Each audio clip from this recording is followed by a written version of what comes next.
Start with a warm, natural piano. Now make sure to not add too many effects to this one. We wouldn't want to overdo it now, would we?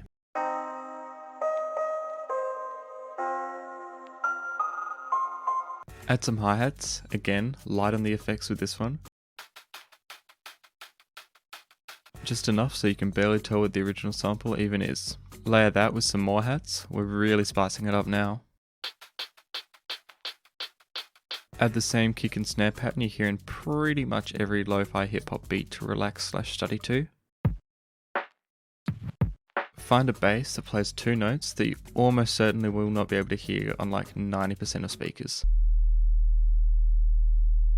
Now for the drop.